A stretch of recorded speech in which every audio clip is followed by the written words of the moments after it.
Zeffy, look. What's this? Is this what you're looking for? Look, we got you up here. Oh, look at that. You get to be on the live this morning. Yeah. Hey, kia ora, Helen Brahms here, coming to you from a very cool Sun City in Arizona. It's only in the 50s this morning, and I know some people are going to go, but we're cool, we've got 30s and 40s. I get that, but this is Arizona. It's awesome. I mean, I'm still in my hoodie. We've got the windows open. It's around 60 degrees inside the RV, I think, and mid-50s outside. So, yes, it was a little, actually, no, it was low 50s. It was like 51 when we went for a walk. It was awesome. So welcome to Winning Wednesday. I hope you're having a super fantastic sparkling start. Zeffy's sitting here because I have the noisiest squeaky ball ever.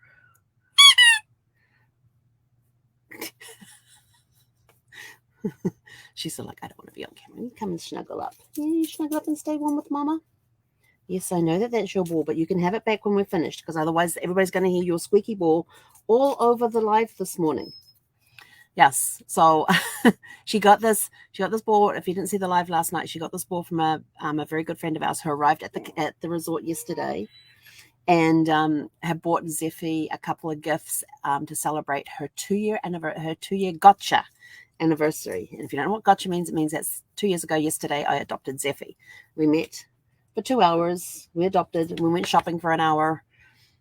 This was instead of doing work and doing grocery shopping. I came home with the dog and all of her equipment. I didn't care. And so she got this ball and the hedgehog. Where's the hedgehog? You gonna go get your hedgehog? No? Okay. And the hedgehog has this like duck sound to it. It's absolutely hilarious. And she had it on the floor, and she'd come running out of the bedroom and like jump on this thing. And you'd hear this whoosh of air before you'd hear this quack. And then she'd like throw it in the air, ran back into the bedroom, turned around, came back out, and did it all over again. I tell you, give her a toy and she will amuse you fast. But this is a squeaker, and she's waiting for me to throw it. Yes. Oh, you're going to come and sit back and snuggle up again? So today is Winning Wednesday. What wins are you celebrating this week? My biggest win this week is the first episode of Family Tree Answers podcast that we did yesterday at 12 noon Mountain Time. If you want to see the replay, it is available on our YouTube channel under the playlist of Family Tree Answers podcast. It was a lot of fun doing that one. We started off with, and in fact, yesterday's one ties in with what? Yesterday's one ties in with the question we have for you that's going across the bottom of the screen. So what historical events have you witnessed, and what impacts did it have on you? We're talking about asking yourself questions, telling your story, and people go, oh, but I don't have a story to tell. I'm just real boring. You know, you've witnessed stuff through life. You could have, did you serve in the, we were asking questions like, did you serve in the military? What branch were you in? Were you deployed? What was it like being away from the family? What was it like being the family waiting at home? Were you the family waiting at home? What was that like for you? What was the homecoming like? We had questions in there like, did you go to any major sporting events like Super Bowl or World Cup series, World Cups or World Series, Olympic Games, both winter and summer, Commonwealth Games if you live in a Commonwealth country. And if you don't know what the Commonwealth Games are, they're like the Olympics, but only for countries that are members of the Commonwealth, the British Commonwealth. And so it's kind of like a little mini Olympics thing, but it's really cool. And they have some sports in there that you don't have in the Olympics, which is even better.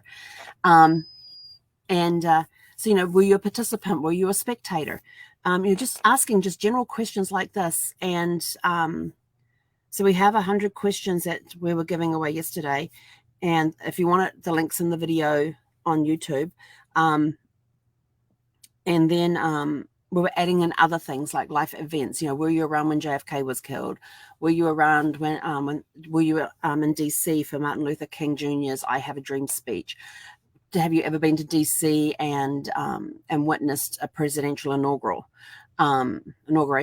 Have you ever, oh my gosh, this is a good one. Have you ever spent 4th of July on the mall in DC? I would have to tell you, I've done it twice. And that was just, and both times were incredible experiences. The second time we didn't take chairs with us. The first time we took chairs with a big mistake. Next time we had a backpack, we had a blanket in there. We opened it up, we sat on the blanket, had some snacks in there and that sort of stuff. And we were on the hill of the Washington Monument, and we're facing the reflection pool. So you can see all the people sitting on the steps of the Lincoln Memorial. There was a reflection pool there, which is where they were letting all the fireworks off.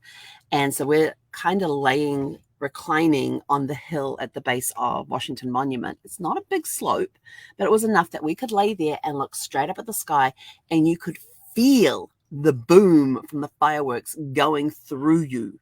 It was just an incredible experience. And I think it's something that most people should experience at least once in their life.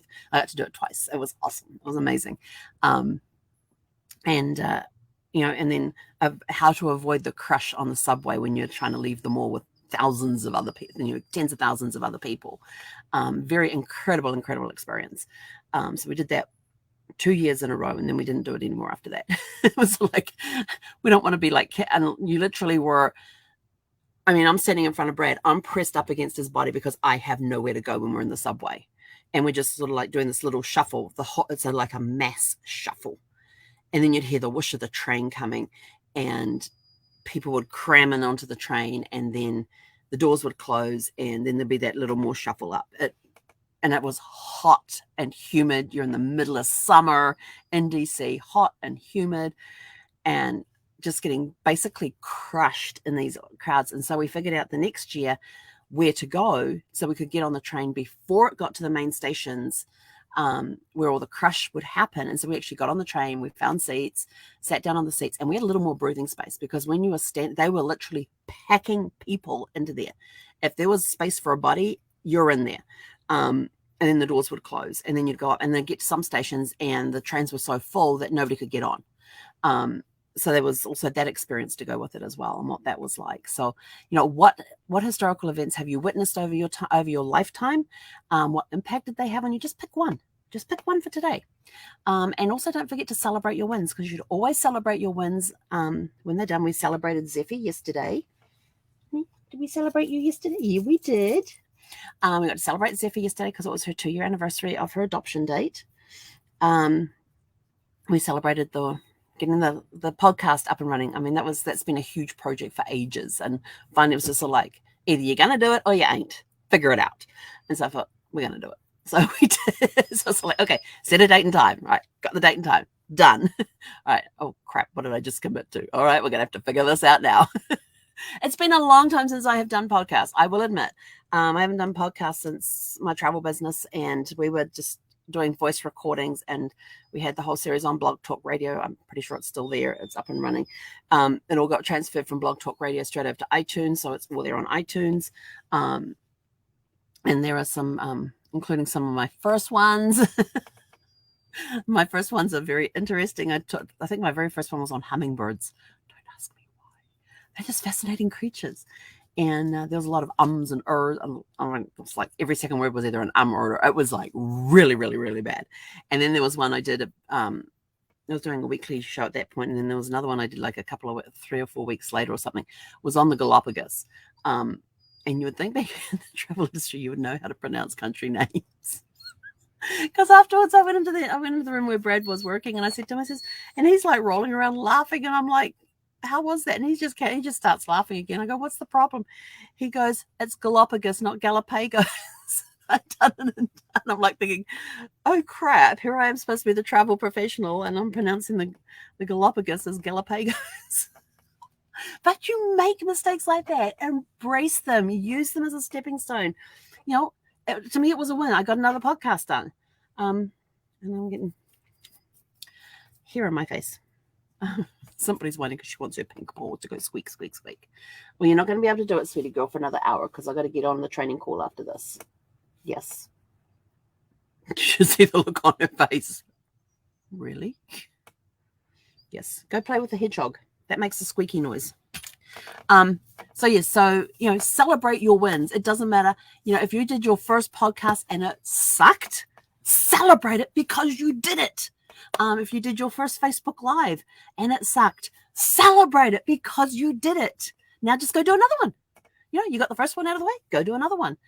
People say, it's probably going to take you around 50 Facebook Lives to get really, really good at it.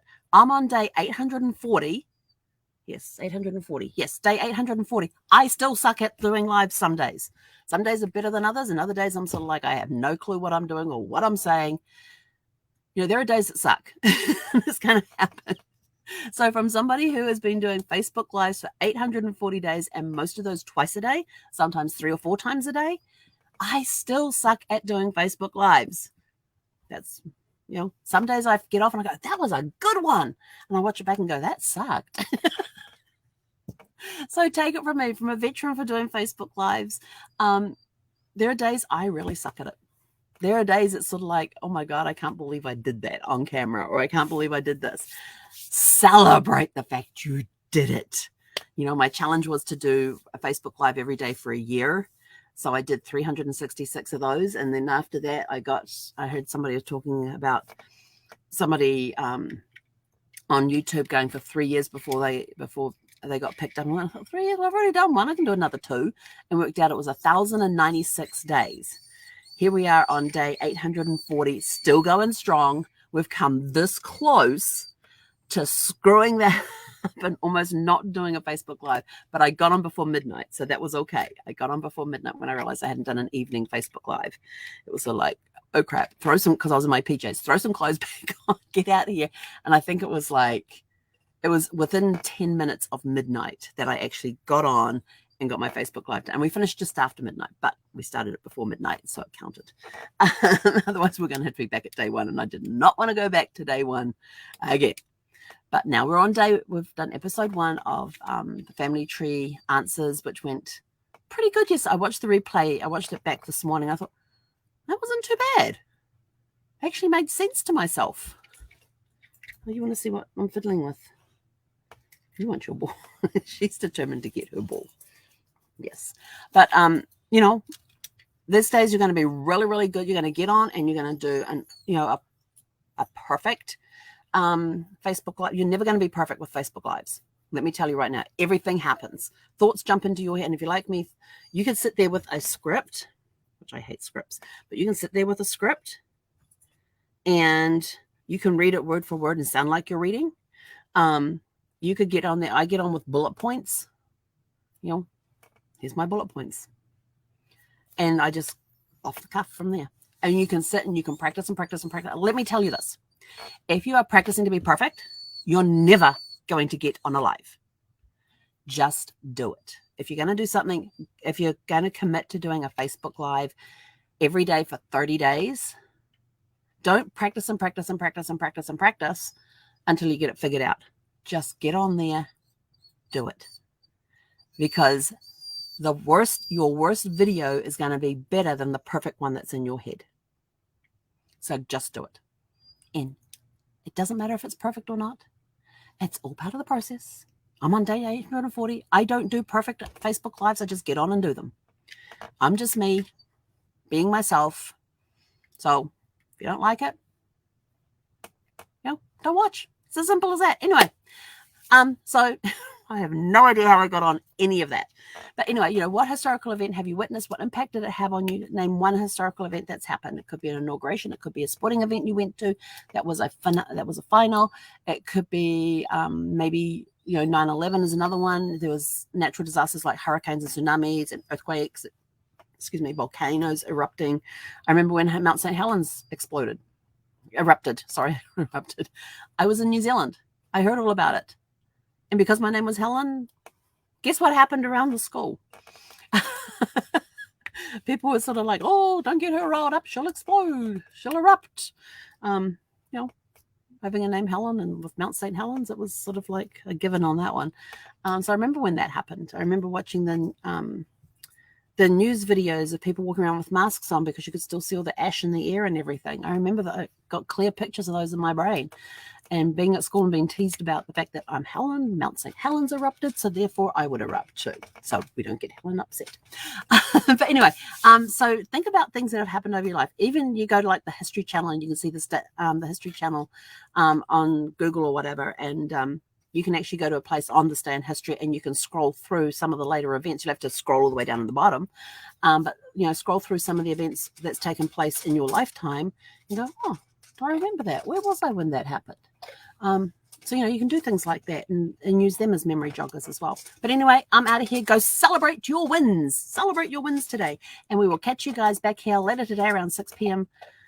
Mountain Time, unless I'm still out walking like I was last night. But go have a super fantastic, sparkling, winning Wednesday, and we'll catch you guys later. Hey, konara.